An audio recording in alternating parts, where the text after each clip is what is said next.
Msimu uliopita katika mechi ya mzunguko wa kwanza ya ligi kuu Tanzania bara iliyowakutanisha Azam dhidi ya Yanga ilimalizika Yanga wakipoteza mchezo.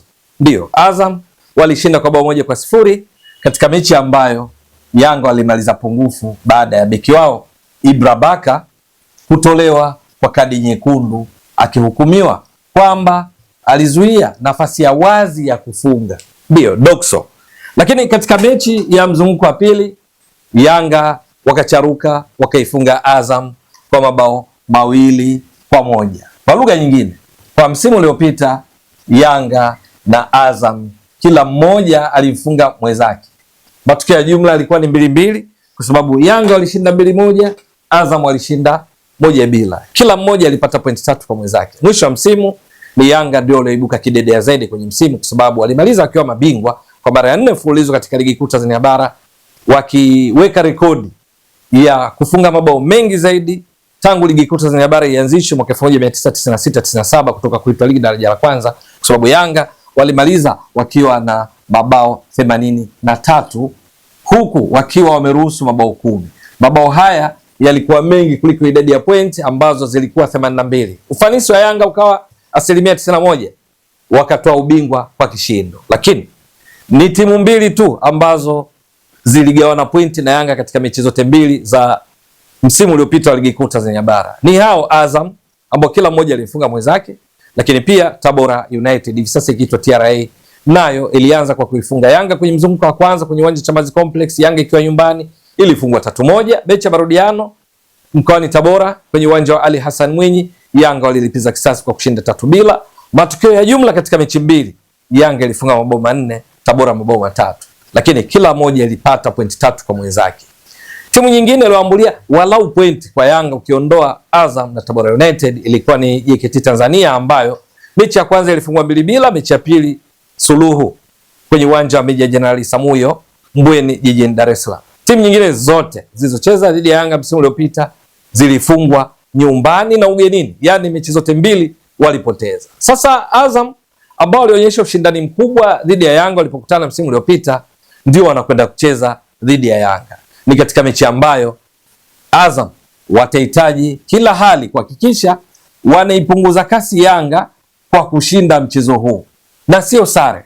Ndio, kwa sababu mpaka sasa kwenye msimamo wa ligi kuu Tanzania bara Yanga iko kileleni, ina pointi 35 baada ya kucheza mechi 13, imefunga mabao 31, imeruhusu mabao 2. Ndio timu yenye safu kali zaidi ya ushambuliaji, ndio timu yenye kuzuia vizuri zaidi, kwa sababu hakuna timu nyingine iliyoruhusu mabao machache kama Yanga mpaka sasa kwenye msimamo wa ligi kuu Tanzania bara msimu wa 2025-26. Lakini kwenye kufunga hakuna timu iliyofunga mabao mengi kama Yanga ambayo ni mabao 31 kwenye msimamo wa ligi kuu Tanzania bara kwa msimu wa 2025-26 unaoendelea. Lakini wanaofuatia kwa sifa hiyo ni Azam ambao wamefunga mabao 21 wakizidiwa mabao 10 na Yanga, lakini ndio timu ya pili kufunga mabao mengi. Ni Azam ndio inayofuatia Yanga katika kuzuia ikiwa imeruhusu mabao 4, Yanga ikiwa imeruhusu mabao 2, lakini ndio timu inayofuatia Yanga, hakuna nyingine, kwa sababu watatu ni Wekundu wa Msimbazi Simba walioruhusu mabao 5. Yanga na Azam zote zimecheza mechi 13, lakini Azam wanashika nafasi ya 3 kwa msimamo wa ligi kuu Tanzania bara kabla ya mchezo huu kwa sababu wana pointi 27. Yanga wao wana pointi 35. Katikati yao kuna JKT Tanzania wenye pointi 28. Sasa Azam kwa nini wanaitaka sana mechi? Ni kwamba wakishinda na wao watatimiza pointi 30, huku Yanga walio na pointi 35 watakuwa wameganda hapa. Maana yake tofauti ya pointi baina yao itabaki kwa pointi 5, na hivyo Azam kujipunguzia kazi ya kutaka kuifikia Yanga iliyo kileleni, lakini ikishinda itakuwa ya pili kwenye msimamo kwa sababu itatimiza pointi 30. JKT Tanzania wana pointi 28. Simba mchezo wao dhidi ya TRA United pale kwenye uwanja wa Sheikh Amri Abeid jijini Arusha umeahirishwa kwa sababu ya mvua, uwanja kujaa maji. Kwa hiyo ni fursa kwa Azam sasa kutoa nafasi ya pili, kwa yenyewe inaipiga pressure zaidi Yanga, kupunguza tofauti ya pointi baina yao. Kwa sababu hiyo inatarajiwa kuwa mechi kali aina yake, dabi ya Dar es Salaam. Kocha Flora Ibenge dhidi ya kocha Pedro Gonçalves. Kocha kutoka Jamhuri ya Kidemokrasia ya Kongo dhidi ya kocha kutoka nchini Ureno barani Ulaya. Lakini eneo lingine la kuvutia zaidi, mbali na hali ya mwenendo kwenye msimamo wa ligi kuu Tanzania bara, mbali na makocha ambao wana mbinu sana, mara nyingi wakitumia mfumo wa baada ya golikipa huwa na walinzi wanne, viungo wawili wa ukabaji, viungo tatu ushambuliaji. Kwa maana Yanga wamekuwa wakitumia sana mfumo huu baada ya golikipa kuwa na walinzi wanne, viungo wawili wa ukabaji, watatu ushambuliaji na mshambuliaji kinara mmoja. Azam pia hutumia mfumo huu. Yes, 4-2-3-1. Lakini kwenye kati tofauti, Yanga hivi karibuni kocha Pedro Gonçalves ili kupata huduma za washambuliaji wake wote wawili, na maanisha Laurindo Depo, mchezaji wa kimataifa kutoka Angola, na Prince Pumelo Dube, mchezaji wa kimataifa kutoka Zambia. Yanga wakati mwingine hutumia mfumo baada ya golikipa kuwa na walinzi wanne, viungo wanne na washambuliaji wawili. Azam pia hunyumbulika wakati mwingine baada ya golikipa kuwa na viungo walinzi wanne, viungo watatu, washambuliaji watatu. Lakini kwa ufupi tu, mbali na mifumo hii ambayo pia hunyumbulika kulingana na mwenendo wa mchezo, ni kwamba mpaka sasa Yanga na Azam zimekuwa kama zikilingana katika jitihada za kushambulia dhidi ya wapinzani, kwa sababu kabla ya mechi yao dhidi ya Tanzania Prisons, Yanga walikuwa wamepiga mashuti 102, kati ya haya mashuti 53 yalikuwa yamelenga shabaha, halafu wakawa wamefunga mabao 30. Hii kabla ya mechi dhidi ya Tanzania Prisons ambayo Yanga walishinda bao 1-0, na ndio maana mabao 31. Lakini hapa walikuwa na mabao 30 ambayo inaonyesha ni kwamba goal conversion rate, uwezo wa kubadilisha nafasi kwa mabao ya Yanga ilikuwa ni 30, chini weka 102 zidisha kwa 100, utagundua hapa ni around 29%. Azam mpaka sasa katika mechi 13 wameshapiga mashuti 103.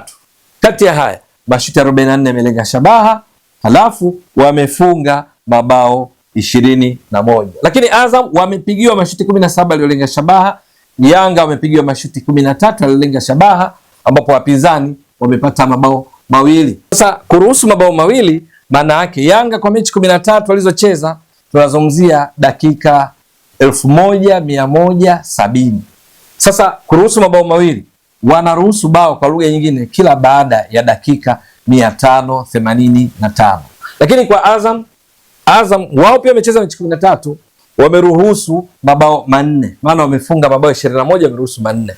Dakika 1170 kuruhusu mabao manne, maana yake Azam wanaruhusu kila baada ya dakika 292 na sekunde 30, ndipo Azam wanaruhusu bao, wanakwenda kukutana.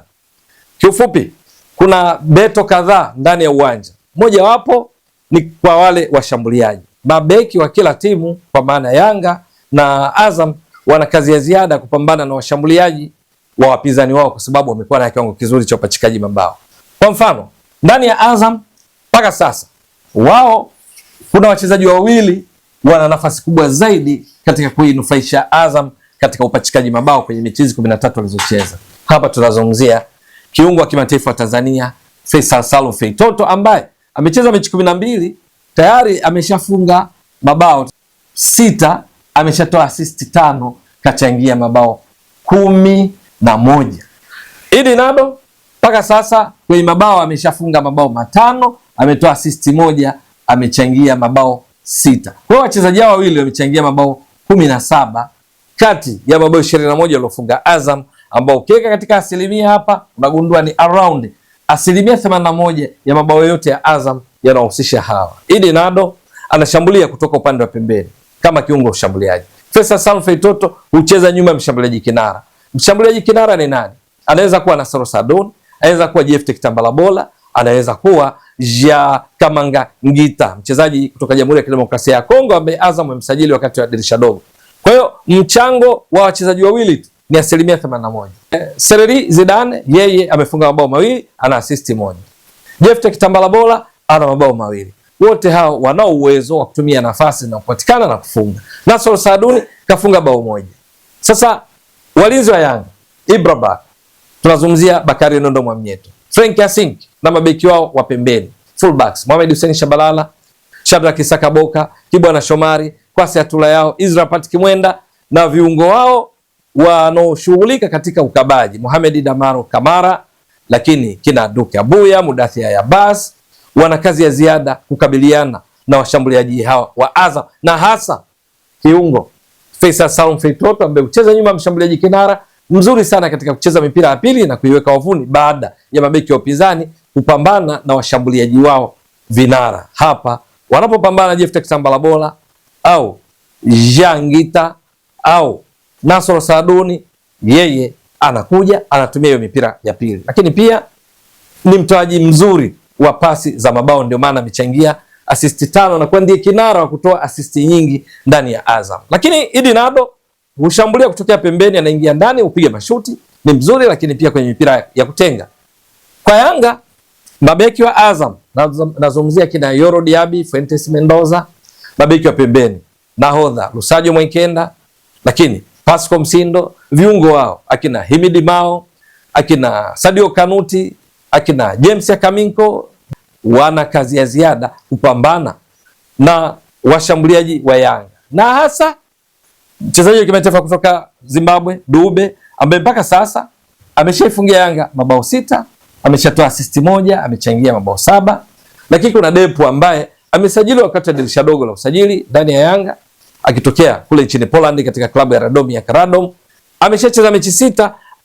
Depu ameshafunga mabao 6 na ametoa assist 1 akichangia mabao 7. Kwa lugha nyingine, hao wawili peke yake wana mabao 14 kati ya mabao 31 waliofunga Yanga. Lakini hapo hapo kuna Mudathir Abbas, tayari ameshafunga mabao 4, assist 1, amechangia mabao 5.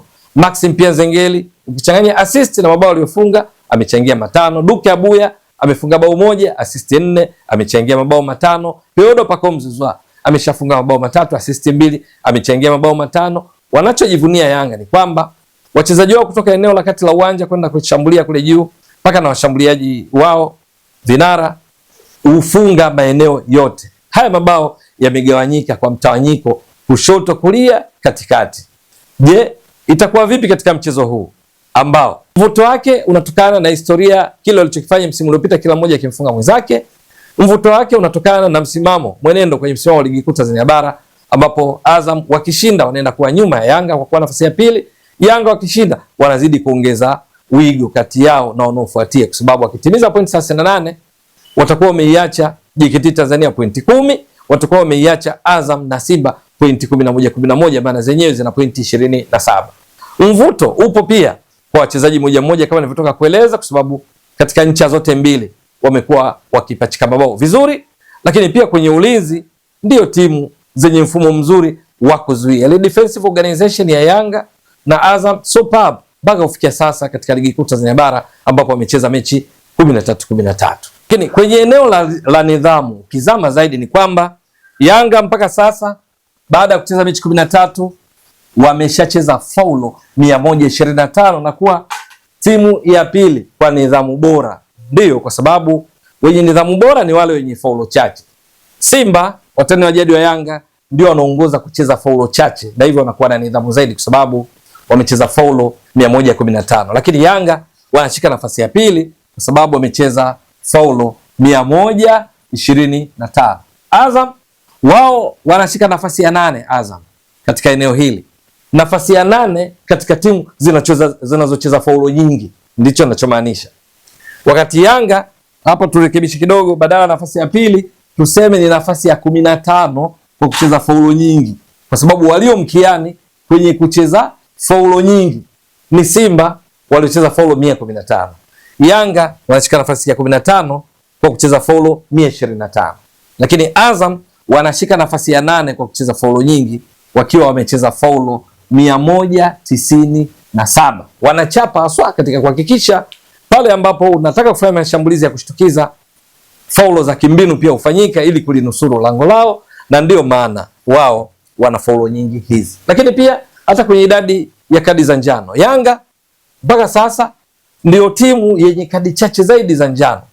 Yanga wana kadi za njano mpaka sasa 6. Azam wana kadi za njano Azam 18. Yanga hawana kadi nyekundu. Azam wana red card 1. Yes, tunakumbuka vizuri alipata Faisal Salum Feitoto katika mechi yao dhidi ya Pamba Jiji kama tunakumbuka vizuri. Kwa hiyo kwenye eneo la nidhamu Yanga wanacheza faulo chache, ndio maana timu ya 15 kati ya 16, au tuseme timu ya pili kwa kucheza faulo chache, ambao ndio kuwa na nidhamu kubwa. Nadhani nimeeleweka vizuri. Maana kwenye faulo Sifa sio kucheza follow nyingi, bali follow chache. Je, itakuwa vipi katika mechi hii? Ili mtazamaji wa Mbwaduke Stats Sport Next Level, endelea kuunga mkono channel hii kwa kuhakikisha una subscribe, una share, una like na kucomment. Mwasilishaji wako ni mimi Ramadhani Mbwaduke, almaarufu kama Mzee wa Data. Shukran jazilan. Bye bye.